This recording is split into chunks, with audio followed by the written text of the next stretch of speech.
Hey guys, and welcome back to another video. In this video I'll be doing the GWS fantasy preview for 2025.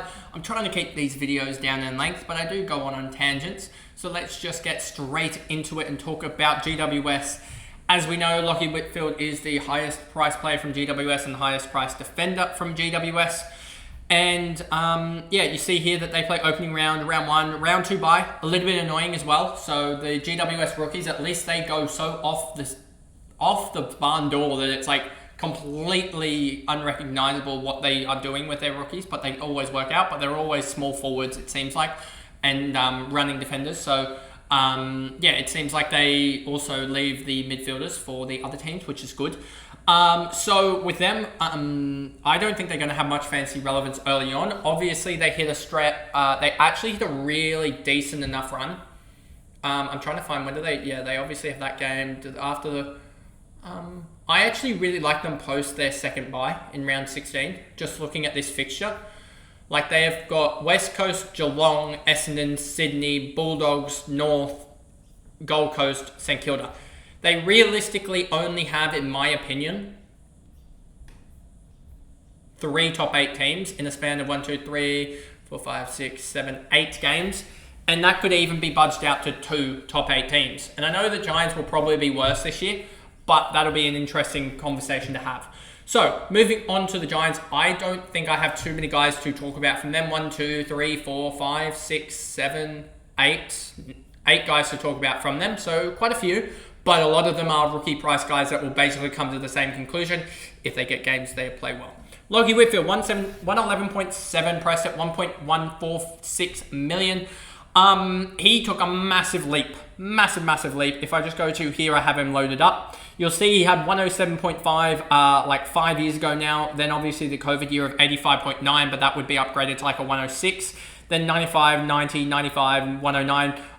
If you've been watching this channel for a while, you would know that he had done me over a couple games every single damn year because he'd find a way to get himself injured. If we look at, I think it was like first game of 2022, was it? Was it first game of 2022 or was it first game of 2023? Yeah, first game of 2023, sorry. 48. I had him load him up all season, like started my AFL, AFL covering AFL fantasy. Yeah, he's going to be my premium. Injured, and I just went, you little rascal. And then in 2023, I think he had some injury scares as well.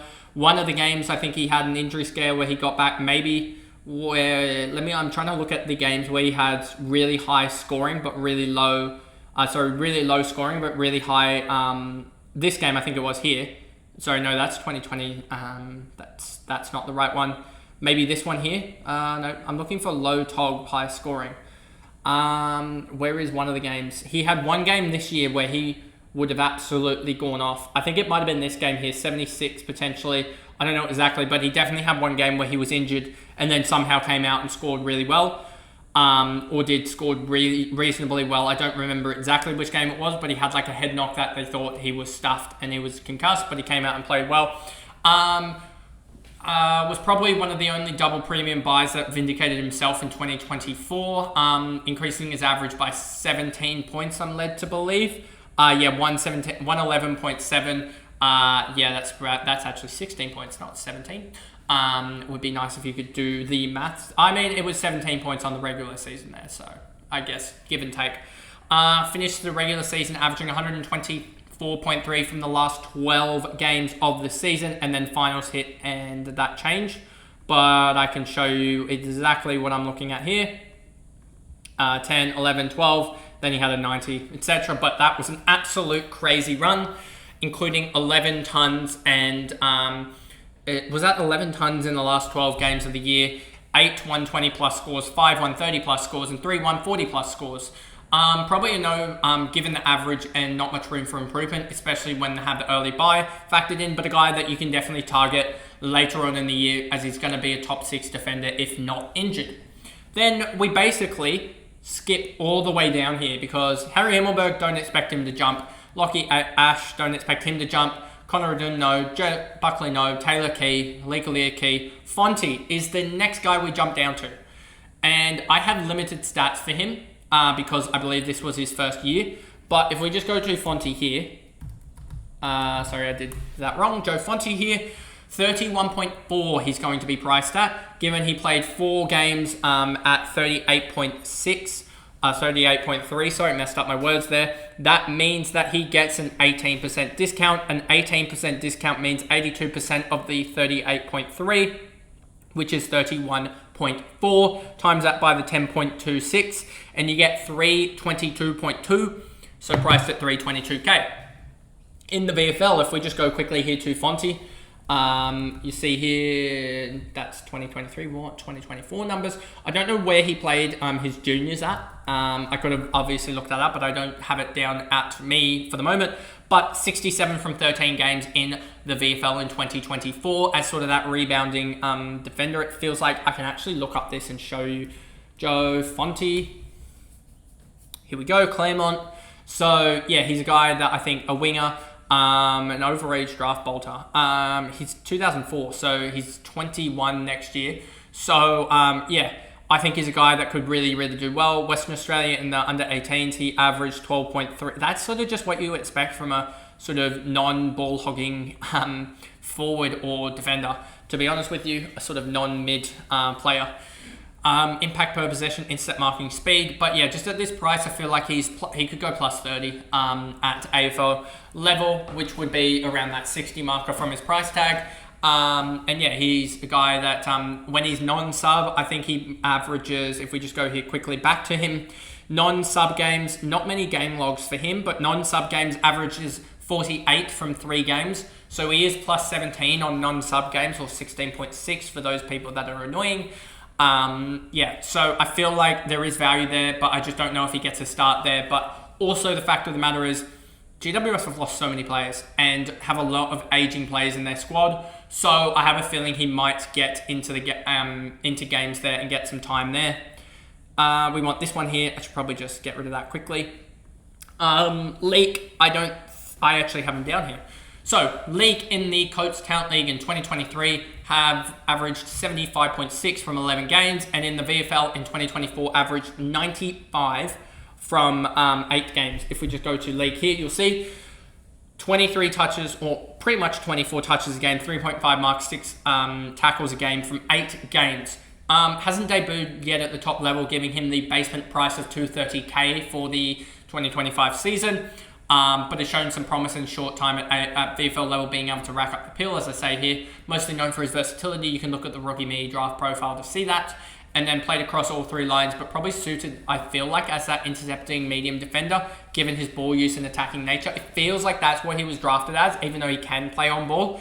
And I feel like if he's in that sort of intercepting, sort of 4th tall type of guy, I think he's 188, or was drafted around that 188 centimeter, then I feel like he can play that 4th tall, and that could be really intriguing if he gets a game, because yeah, he'll definitely probably average around that 60 marker, and that is a massive, that's plus 38 or something on the price tag of 230k. Then we go to their next player, because they have a lot of defenders, a lot of defenders that are rebounders. Harrison Oliver, and then we go to another defender as well. Harrison Oliver, that would be the 4th. This is the 4th defender we're talking about here. 286k, because he was taken at 19th overall. He gets 18 times 3, which is a 54k discount from the 340k that Layla's priced at, which gets him 340k minus 54k, gets him 286, as we said earlier, which is roughly about that 27.9, I want to say. 286 divided by 10.26, 27.87. So yeah, 27.9. In 2023 in the Coates League, let me just update this slightly, because it's not exactly 100%. But yeah, in the Coates League, 5 games, 63.2. And then in 20, as we see here, I will just show you here, Oliver. Let me just go Harrison Oliver. There you go. 5 games, 63.2. And then you have his 2024 numbers here, which we will quickly get up here as well, where he sort of show that he can do it. But also the problem with him is that they're not great numbers. Probably won't debut early given the logjam at the half back line, and they also have guys that have been playing there for 2-3 years at VFL level, so probably won't get in front of them, but could be a valuable back end of the season or 2026 guy. I know, already talking about 2026 fantasy players in 2024. So yeah, that's my view on Harrison Oliver. I don't think he's going to be that valuable early on, but sort of a guy that I just wanted to mention given that he was a high-end rookie player. Then we get to the last guy in the GWS backline, and then we skip through a lot of their midfield and their forward line just because it isn't as valuable. And we're more looking at their rookies. Faye, 23.59 he's going to be priced at. I know some people are probably like, but he didn't play last year.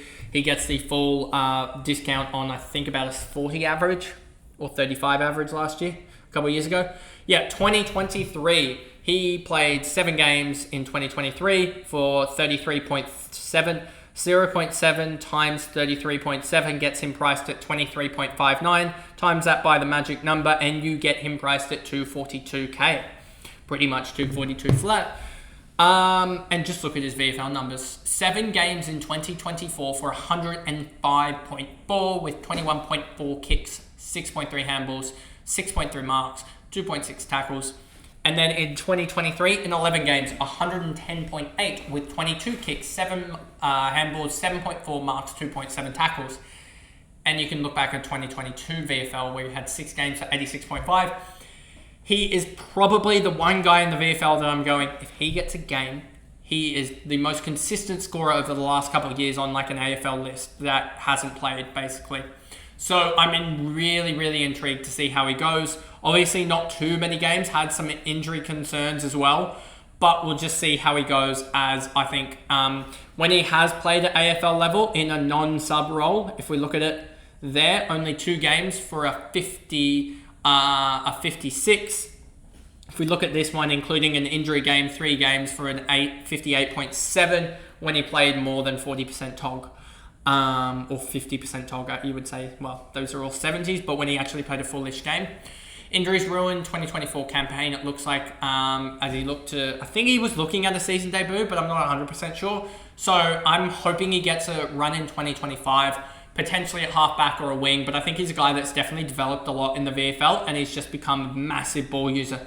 Look, he's had games of 169, 133, 163, 120 in here, 123, 161, 134. He's had 7 games where he has gone above 120 in the VFL. Even 118 you can include here in a 116.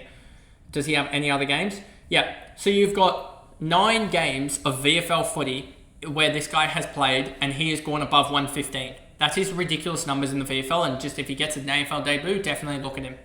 Simply put for that.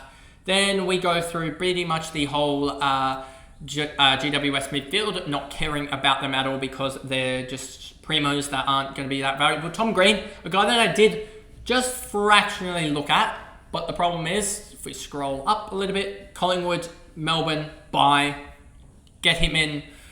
Honestly, looking at it, you could probably get him in round 4 or 5, much like we were talking about Gold Coast players. Tom Greene could probably be the first upgrade that you look at, just because he's probably still going to be slightly underpriced from what he does, and a guy that you're not going to start because of the early buy. So yeah, definitely a guy that you can look at, given what he's done before. Then we get down to Josh Kelly. No. Stephen Cleary, no thank you at all. His body has just deteriorated. Finn Callaghan could take that next step, but I'm not trusting on him too much to take that next step. Callum Ward, so yeah, Finn Callaghan, if we saw a positional change from him, and I did think I looked at the numbers just fractionally, but I'll just look at them again. Callaghan, oopsie, there we go. Callaghan, let's just look at the numbers when he plays CBAs and when he doesn't. As I would say that I would have included him in the list if he did have increasingly numbers when he does play CBAs, but it just doesn't look like he does, to be honest with you. Just having a quick little look at this, it doesn't look like his numbers suggest that he scores well when he actually plays in CBAs. 14 games, can get rid of that 34. Can honestly get rid of games below 50%. And you'll look, when he gets 50% or more CBAs, he averages 74.9. He averaged 76.9 on the year. So CBAs do not seem to help him. It seems like when he actually plays basically sub 20%. Let me just look at these sub 20s. Actually, no, that doesn't work. Doesn't look like it want to work. That it does want to actually click in being a good thing for him. But yeah, so I'm just intrigued to see how he goes because when he didn't play CBAs in like 2023, he actually performed really well, or up to the same standard as when he played in 2024 with CBAs. So I feel like he's more of that outside type guy, as his tackle numbers don't really reflect a good on baller, I would say. So yeah, it'll be interesting to see what happens with him, but I'm not keen on him early. Callum Ward, no. Angwin, no. Weir, no. Then we get down to Rowston, the guy that hasn't debuted yet, I don't think. Harry Rowston, he played 7 games in 2023, but 7 games at 29.4. If I just go through and do 0.91 times the... in 2024, he didn't play any games at AFL level, which is a good thing. That gives us the 0.7 times the 29.4, which gets him priced at 20.58. That is the rookie price, I'm pretty sure. Let me just double check. Yep, that would price him at 211k, which is below basement, so he's priced at the basement 230k. And was Academy tied, picked up 16th overall in the 2022 draft. In his first year at VFL level, 77.9. In his second year at VFL level, 92.5. So he's shown he can do it. He just needs to get in to that midfield, and he could be that breakout third-year player for Harry as that Giants midfield starts to age and a new crop of contested balls needs to come through alongside Tom Greene. So Harry Rowston is the one that I want to watch in round 0 if he gets the start there, but we'll have to wait and see. Then we go to Jack O, I believe, and then we have Connor Stone, and that's it. Jack O, if we go to Coates Talent League, I'll show you here his numbers. In 2024, he averaged 85.1, as you can see here from 16 games. 85.1. His 2023 numbers weren't that good. 9 games, 46.8. He's a 94 centimetre taller midfield winger, but probably best suited on ball. Could be useful in the Giants system by providing an extra on baller that can also play on the outside. With the backlog of midfielders and halfback flankers that could play on the wing, GWS might just give him time in the VFL to develop. Probably not that. You can probably actually get rid of the midfielders section of that analysis there and just say with the backlog of halfback flankers, you probably have to play on ball, and I'd probably rate Rowston potentially ahead of him, given Rowston's had a couple of years in the system, whereas Jacko, it's his first year, and he really only kicked onto the scene in 2024 in his Coates League. Wasn't too good in 2023. So that's sort of the midfielders for the GWS Giants. Delena, no. Briggs, no. Keefe, no. Madden, no. And Smith, no. Madden could get games, but I just don't think he starts early unless Briggs' shoulder is shot to pieces. But yeah, I don't think that will happen. Brett Daniels, because of the round 0, basically is a no-go, simply put. And so yeah, we'll move on from him. Jesse Hogan is a key. No, thank you. I do not want to touch keys. Toby Greene, no thank you. 73.2. Don't think he plays much midfield this year. His best is when he's played on ball. Stringer, no. Riccardi, no. Bedford plays potentially on ball this year as a tagger, but I don't think his numbers suggest too much of a increase when he plays on ball. I don't remember. I could be wrong about this, but I don't remember it occurring. As yeah, he even averaged more last year. As you see here, when he moved on ball, if we just go here quickly, you'll see he averaged 68.2 when he moved on ball. Yeah, that's just a 8-10 point increase, not there. Not fantasy relevant. Darcy Jones, no. O'Halloran, maybe, but I don't think so. Maybe he's the one that moves back into the midfield. Let me actually just double check this, as this could be a big miss that I've missed. So we want to just give him the respect and actually look at his numbers first. Best of year of 60 in the regular season. What does he do when he plays on ball? There you go. Could he play more on ball, I guess, in the coming seasons? Looks like he hasn't really played ever on ball. VFL numbers are pretty good when he plays on ball, which is a good thing. Let's just look at his 2024 VFL numbers. So maybe he's the guy that moves on ball. And look at his 2022 numbers as well, where he probably would have played on ball in the VFL. 2022, 2023 as well, and you see this as well. So not 97.6 in 12 games. He'd need a positional change, not at the moment, I don't think, for me, to be honest with you. And then continue on. Harvey Thomas, no. Cadman, no. Mullen, no. Brown, no. Grzeski, no. Connor Stone's the interesting one, just because of his VFL form. If you look at his VFL, 8 games in 2023 for a 57.3, and 15 games in 2024 for an 84.2. has played a few games each of the last 4 years at AFL level. However, only 4 were non-injury or non-sub games, and averaged 40.8 in those games. Being a basement price forward, could easily average 30, 35 points above his price point.